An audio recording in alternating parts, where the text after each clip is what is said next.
Hello, everybody, and welcome on into Sidelines, presented by Visit Potter-Tioga. On this episode, we talk track and field with head coach Jamal Johnson, plus we talk with sports information director Owen Lukens about his journey with USA softball at the Pan American Games, and we give you a quick look inside with a mic'd up edition with Andrew Chalot, the baseball coach here at Mansfield. It should be a fun episode for you.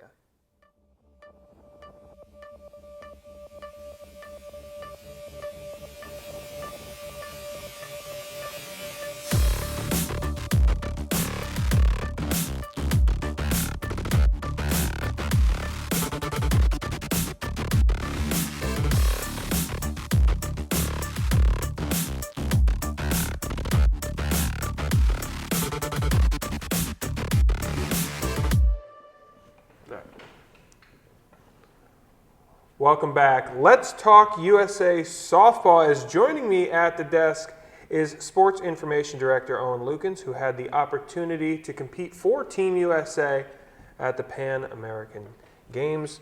Owen, thanks for stopping by. Thanks for having me, Drew. First of all, how did this opportunity come about for you?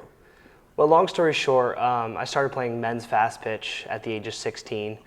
We have one of the remaining leagues locally in Williamsport, Pennsylvania. I've played every summer, and then gradually as college baseball started to slow down, I went all in on fast pitch. And as you know, in the summers, I travel a fair amount all over the country. And last summer, our travel team was very successful in what we call the circuit. Mm-hmm. So we actually played at a tournament in Oklahoma City, which is where the Women's College World Series is. Mm-hmm. And we did really well, and I started to make a name for myself. And then at the end of the summer, it's called the International Softball Congress World Series, and we took second in the lower division, and I was all tournament team and had a really good tournament there. So I got announced into the pool, and then as the fall went on, I got selected to be an alternate, and then going into the tournament, I was named to the roster. So it's been a long process, but I really love the game, and the opportunity was once in a lifetime. Mm-hmm. To be able to have like your name associated with this and to be a part of this, what kind of, talk with me about the emotions of this, emotions of being selected for it, the emotions of getting ready, getting on the plane and going to Argentina for this. What was going through your head at that point? Honestly, it's a mix of every emotion I have felt. When I got the phone call that I was going to be selected, it was kind of a numbing feeling. Like it's something I always dreamed about, but it came maybe earlier in my career than I thought. So it was kind of a numbing feeling, and then the excitement hit, like, holy cow, I get to represent my country doing something I love. And then the nerves set in, and it's like, all right, it's go time, let's go to war. So I think I felt literally every emotion you can feel, and I don't want to overstep a question, but that first step onto the field and the atmosphere there, it was that final emotion, like, we made it, this is incredible. So yeah, let's talk about this. Obviously, in a different country with the group of guys that, had you really had a chance to really work with and know before? Yeah, so we actually had 2 training camps earlier this year. We spent a week in Florida where we scrimmaged the Czech Republic and some all-star teams from around the U.S. And I've known all these guys from what I say the circuit, the travel in the summer, but this was my first time getting to play with them. So Florida was an awesome experience. And then right before we left, we spent a couple of days in Vegas where they split us up onto different teams so we could play each other and see good pitching. So it was a very quick process. A lot of these other countries, a lot of them don't play baseball necessarily, so they are together their entire lives and build chemistry to where our process was sped up. But we really gelled as a team, and I couldn't ask to play with a better group of guys. So let's talk about that atmosphere that you talked about of stepping onto the field against the home country for that first game. So I'm sure that was even magnified. But what were some of those things that stood out to you in that moment? So the opening ceremony experience was extremely unique for us because Argentina was actually the World Baseball Softball Classic, which we qualified for champion in 2017. and then 2020 it was canceled. So this was kind of served as their ring ceremony, which is very unique because you don't always get to host the year after you come off winning the entire thing. So it was roughly 10,000 people, which in a packed, compact stadium was very, I had chills the minute I walked in. And then when we walked through the tunnel, they started their hometown chant, which was kind of like, it was really cool. So, and the other thing that we had talked a little bit previously is kind of just the fan interaction and the experience on that. And what were some of the things that really amazed you and kind of caught your eye with being able to have fans there and being able to interact with them? Yeah, we kind of talked about it throughout the week. My expectations were high, but they were honestly blown away by the fans because being in America, men's fast pitch, because of baseball and because the women's game is an awesome game, isn't as big. So if it was hosted here, I don't think we would have had the same type of interaction with fans that we did in Argentina to where it was their World Series. I kind of compared it to the Little League World Series in Williamsport, which being where I'm from, I have a lot of experience with. They treat us like rock stars, and it was very humbling. And anytime we could sign something or give them a piece of, USA memorabilia, it made their day, and it was very humbling. To sign the autographs, knowing your autographs out there and some kids real proud of it, that's got to feel fun. Yeah, it was fun. I haven't had a lot of practice, so if they go to get it solidified somewhere, it might be all over the place because I haven't signed a ton of autographs in my day. But that's fair. That's very fair. So let's talk about the competitions as a whole. What were some of those things that stood out for you in the games? Obviously, a fourth place finish, so a bit of a heartbreak there at the end. But what were some of your biggest takeaways from those games? The ending was definitely a heartbreak because we went into the bronze medal game playing a team that we had already beat and with extreme confidence that we were going to bring home a medal. Mm-hmm. But throughout the tournament, I would honestly say we were the surprise of the tournament. We scored the most runs, and it wasn't really close. Our run differential was the highest, and besides Canada and Argentina, who were the top two teams in the tournament, we run ruled everyone leading up to that bronze medal game. So I think being a young team, we had, I want to say, 4 returners from the previous cycle, which is very unique, and the rest of us were playing in our first international game. Mm-hmm. So I think we definitely turned some heads and gained a lot of confidence moving forward. And I honestly think as the tournament went on, we were just starting to hit our peak. Mm-hmm. So we're really excited to see what we can do this summer and leading into the championships. So, and we'll get back to the next step there. But also, being in Argentina, obviously there's a bit of a culture shock there. What were some of the things you experienced about the country that really kind of gave you that culture shock moment, but also that really kind of stood out and was the most memorable part of it? I think just the people. I didn't really know what to expect, and this was my first time traveling to where English wasn't the predominant language. So overcoming that barrier, we had 2 awesome translators, and one of our players actually speaks Spanish, so they helped out a lot. But just the way they embraced us was incredible. I didn't know what to expect being United States and being a predominantly top team in a lot of sports going into these international games. The fans were great. There's some boos here and there that you expect. But even when we played Argentina and lost 3-1, it was a tip of the cap to us. And it was really humbling. I loved the experience. It was a lot like the U.S., a lot less buildings and things like that, but it was a beautiful country, and the weather, we were really blessed. We had 1 rain out, but other than that, it was really nice. So the next steps here, you guys qualify. What is the next step for you and Team USA? So we'll probably get together a few times this summer, but now we really go back into playing with our teams that helped us get to where we were. So I'll have 8 or 9 tournaments throughout the summer, and then the big one at the end that I talked about, the ISC, which helped me get on the team, will be our big one. So now we kind of separate and beat up on each other for a few months. But it's great seeing these guys every weekend and meeting people from all over the world. Every tournament, even in the U.S., Canada, New Zealand, Australia, we have guys from Argentina, Guatemala, Mexico. every weekend. So it's really cool to be embraced by all these different cultures and improve on a game that we are still new to playing. Well, what a great experience, and it's still going on for Yeah. you. You're going to continue on, and thank you so much for stopping by here. Yeah, thank you, and thank you and our team for everything they did while I was gone. I really appreciated it. And Sidelines continues after this. Do not go anywhere.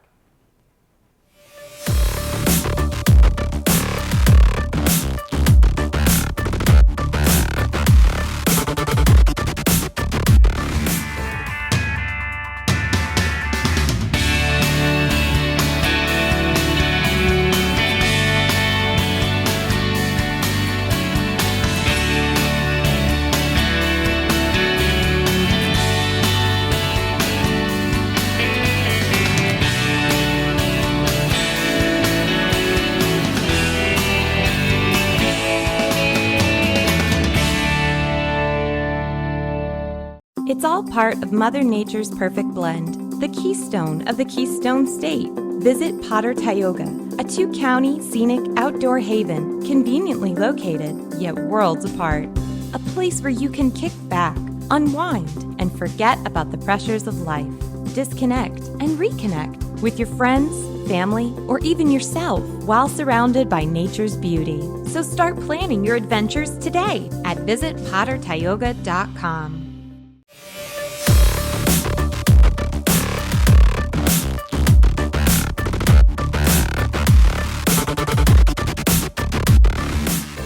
Welcome back into Sidelines. Let's talk track and field now. As joining me at the desk, we have head coach Jamal Johnson. Coach, thanks for showing up.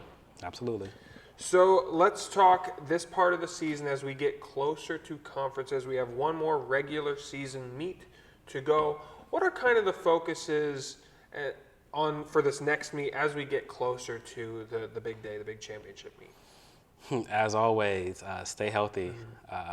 And that's from a physical standpoint and a sick standpoint. Yeah. You know, stay healthy, do everything right at this point. If you're questioning a decision that you're about to make, don't do it. Just now we really have to pretty much execute. I mean, at this point, for the most part, most people are in. I know Shelby and Bailey are going for a steeplechase this weekend. Seth is, as of right now, he's in. So. Really, those two, Terrence is going for the 400, and I think Island's trying to qualify in the 200, but everyone's pretty much shored up at this point. So obviously, the focus on staying healthy. What has been some of the big standouts, though, the big kind of milestones that you've hit in this season that has really either surprised you or impressed you? The one that stands out is probably Skylar Brown. Skylar graduated from high school in 2019. She went to Widener University before she came here. Although she was a student here last year, she came into my office in the fall, this past fall, and said, hey, can I join the track team? So in high school, she wasn't really that good. She had ran like 12.7, 26 mid or something like that. And her development from the fall until now, she's qualified in two individual events, I should say, at the conference championship, lifetime PRs on both. She's ranked. She may be outside of the top 10 in both now, but the last time I checked, she was in the top 10 in two events, and that's huge. You know, coming off the street and then just joining the track team, not doing anything for 2 years is that doesn't happen every day. You know.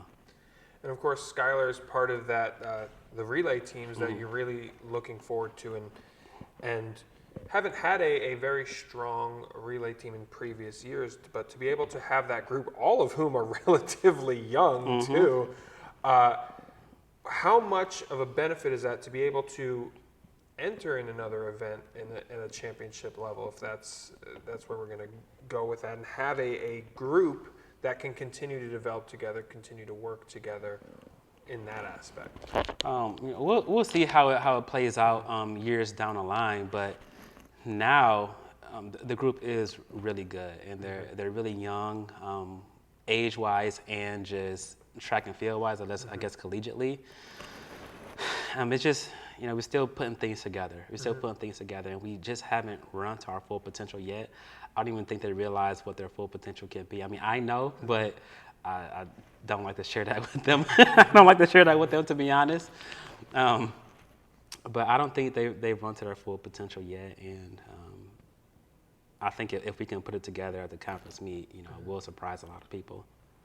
So, too, I think the other thing that kind of stands out with this group, especially on the women's side, you have all those young players continuing on that aspect, the young athletes who are being able to contribute right away. And I know that's a stress that you want to put on. How important is it to find those young athletes, those freshman athletes, who can help and push for a conference appearance right away? That was my whole goal coming into Mansfield because, as you know, the women's team has been small in previous years, especially on the sprints and jump side, it's been small. So, my whole goal this past, last year was trying to recruit people who could make an impact right now, not only on our team, but in the conference. When I recruited Abigail, I figured she could at some point play a role in the conference. I didn't think that she would be second right off the bat. I didn't think that she could possibly be a national qualifier this year, but I knew Aaliyah would be good for sure. And then, I have a couple of recruits coming in or commit so far that will follow along those same lines. And then with the development of Skylar, and now all of a sudden we have a team that will be together for at least a couple years with Skylar, being a little bit older. But yeah, that was my whole goal. That was my whole focus with the women's side. Just get some real stud athletes, if I can use that word. Some really good athletes who could do multiple things and score pretty high in the conference. And of course, on the men's side, you have a lot of returners. You have a PSAC champ who's coming back, obviously. Let's start there with Sean Ringgold. And what have you seen from his development and his continual growth? Yeah, me and him were texting the other day. And he showed me his TFRS profile. And it's like, this year I'll run 49 and 21 more in one season than I have in my entire life. So even though he's really good, he's still just scratching the surface, man. And he he had a couple bad races this past weekend at Shippensburg, but you competed against some of the best people in the country, against Shippensburg, and their experience for sure. And Sean is still learning. Even though he's good, he's still learning. I've only been with him at this point a year and maybe 2 months or something like that. So he's still learning how to train, how to execute races. But I was very excited to get the news that he's coming back because, it's next year we definitely have super high goals. If we don't hit those, I think it would be a disappointment for sure. At least if we don't come close to those, I think it would be a disappointment for next year. But yeah, having him on a team next year, not only just for, the accolades, but also for the leadership for, the younger people who I have committed on the men's side coming in next fall. And then also you had a pair who have dealt with injuries this year who have come back, and one is qualified and one is pushing to qualify, and of course Terrence Quaker and Donovan Cook who've dealt with that. How have you seen kind of them approach getting and trying to return from those injuries, those separate different ones, and try to come back and compete and qualify? Well, honestly, I thought Donovan was done jumping. I did. I thought he was done. I thought he just wanted to train for the 4x4. But he told me that he still wanted to continue to jump. I said, okay. And that was about a month ago, maybe 5 weeks ago. So he pretty much just started from scratch. He hadn't done anything since the last day of the PSAC Indoor Championship. And then, 5 weeks ago, we started actually jumping again. And he hit his mark last weekend. Is probably that was his, I think, 5th jump of the outdoor season. So only his second meet, maybe his 5th jump of the outdoor season. And he hit the mark. So that was a huge confidence boost. Because it wasn't too far off his indoor marks either, so that was real big for him. Terrence, he's just had bad luck with lane draw. He's had lane 1 twice this outdoor season. He had lane 8 one time. It's like he can't catch a break with lanes. Granted, there's no difference in the distance, but there is a difference. You know, someone running in lane 4 has a better chance at winning than someone running in lane 1. So hopefully he catches a break this weekend and is able to get maybe lane 3, 4, 5, or 6. I'll take that over 1 or 8 any day. Absolutely. And then, of course, on the distance side for the men, you've had a couple qualifiers there in the 10K and steeple. What have you noticed from that group, which is also a pretty young group? Yeah, they're just plugging along. You know, they're just so young in their development. Obviously, Abe is a sophomore now, but as you know, there wasn't really a cross-country season last year, so this is his first full year of college athletics. So that goes along with Seth and Dave as well. So they're all just kind of in the same boat, just learning and developing it as time goes. So, like I said, that's also a huge confidence boost to. I mean, yes, they ran indoor, you know, in the indoor DMR, but to come outdoors and qualify individually, that's a big confidence boost. That's a huge step going forward. And so, taking both of these, what are kind of the expectations as we get to the championships and having the ones who are qualified currently? Kind of the expectations for this still pretty young, but with a lot of experience on the men's side of things. What do you expect from this group? I think so far this outdoor season I think the teams have exceeded my expectations with getting more people qualified on both the men's and women's side. Especially on the women's side. I mean, last year we only had Tegan, Riley, and Anissa qualify, but now we have, you know, Aaliyah and 2 individuals, Skylar and 2 individuals, Abigail and an individual. So, you know, and Riley, of course, and those are people who will most likely score. So I'm trying not to go with 0 points, trying not to leave with 0 points again on the women's side. But I think, you know, we've exceeded those expectations. Like, I know the championship atmosphere will be different once the day comes along, but we did already have experience at that track at Millersville from earlier in the year, so it shouldn't be a brand new, you know, environment for them.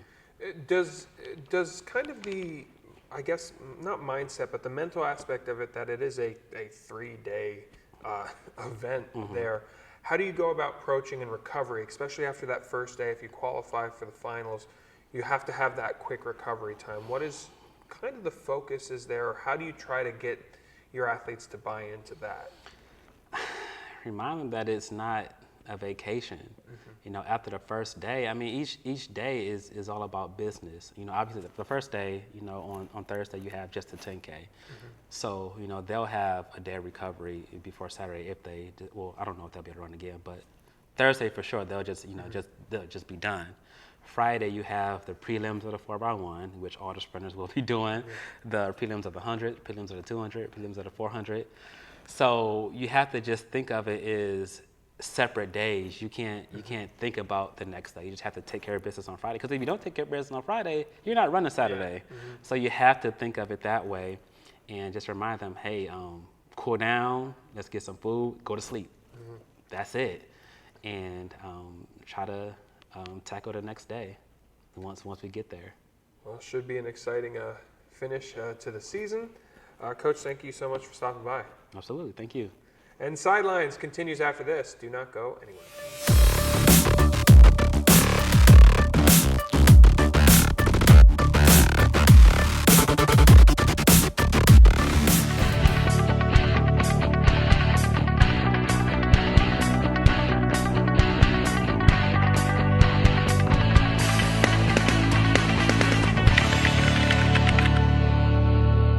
Pride and passion drives the Pennsylvania State Athletic Conference. From 55 NCAA championship teams, 294 individual national champs, and counting. Who's next? Make the PSAC yours. PSAC Proud is winning in athletics and in the classroom. Over 3,100 PSAC student athletes are honored as scholar athletes. It's a perfect mix of athletics and academics.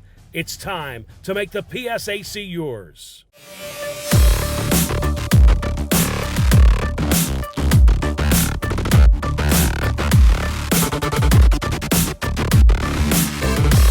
couple weeks back, we mic'd up baseball head coach Andy Chalot. Take a look. Got to rub up some baseball. Ready to roll, Captain? It's an old body feeling today. We're ready to rock. Honestly, I want you to put the worst thing I say today on the Mountie Awards at the end of the year. All right, deal. Just all bleeps. Look, everything's behind. Gannon tried to put their arms up like when a ball whacked off the bleachers. I mean, it's pretty common sense. The only way that ball's getting, you know. Deep in the bleachers.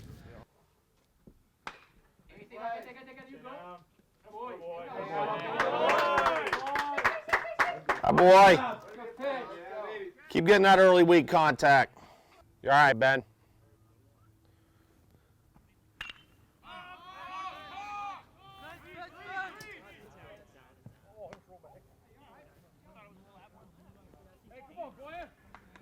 Hey, tough with two.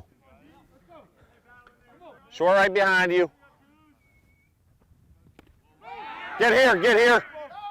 Just take a look.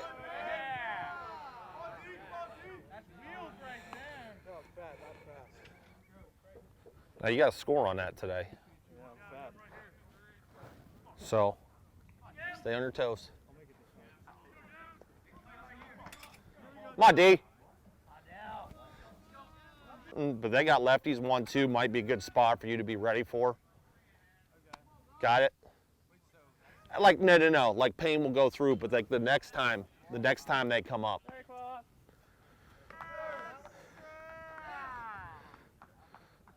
Hi, boy, Samuel. Hi, boy, good approach. Good approach, that babe.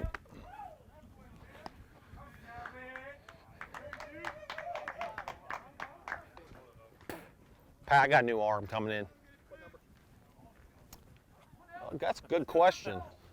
42. You got a D?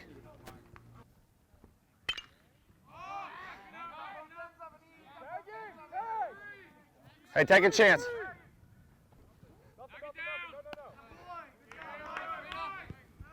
Good. Yeah. Just read the throw. You're fine.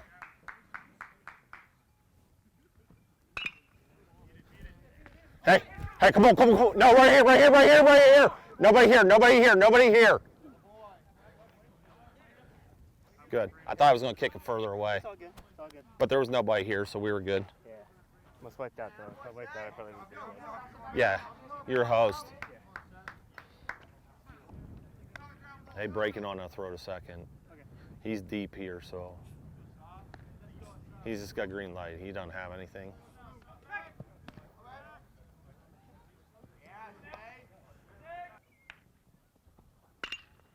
Come on.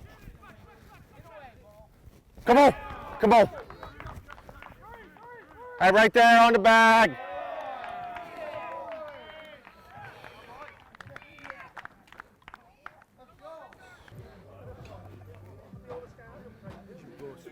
Huh? Did you blow the cord off or what? No, like it disconnected when I was waving.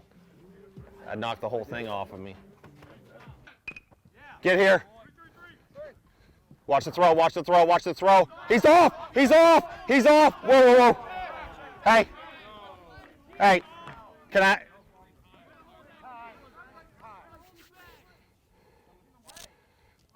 Can you ask Pat if he saw off the bag there? Please, thank you. I had him hold the bag. Okay. Then when he fell, he came off, but he had already had the ball at that point. I will talk to him. Thank you.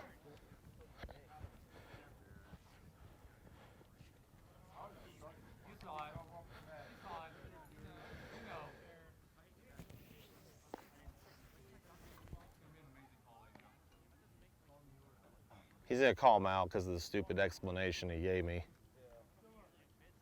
He had him coming off after he fell off, is what he told me. I saw nothing. How come these guys don't want to throw to me? I have like 8 walks.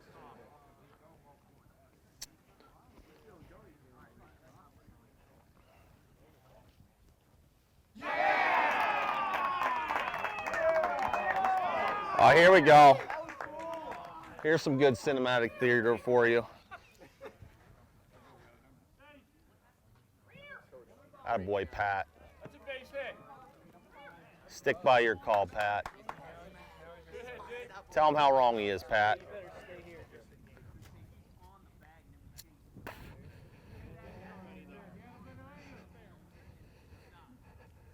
I'd be pissed if I was him too, though. They're looking down to him. I think they got the call right. It's just what he said. I thought they were going to call him out. They look down to I mean, him. he definitely came off the bag, but that guy said he held it. Pat said he didn't. Yeah.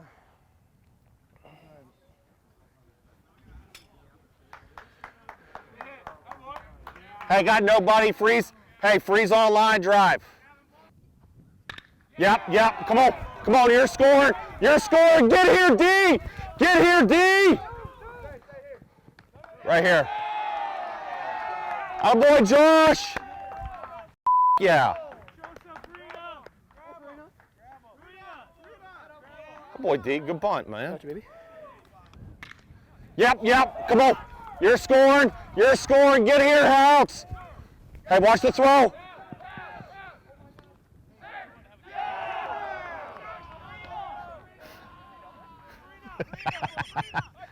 That's bad, but good job.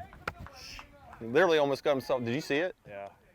Hey, great job today. A lot of contributions at important times for some new people. So, we're going to keep using our depth because I think we have a lot, and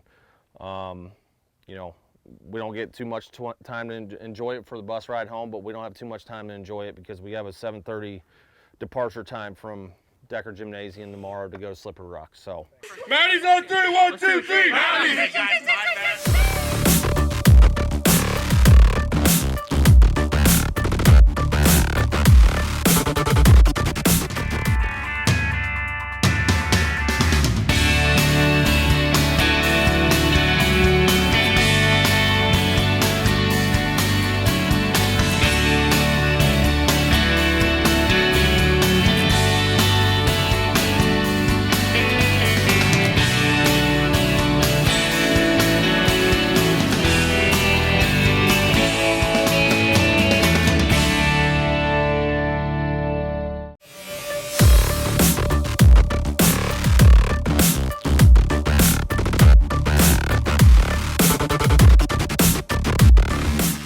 And that's going to do it for this show, folks. To stay up to date on all things Mansfield Athletics, head over to GoMounties.com. Thank you for watching, and we will see you next week.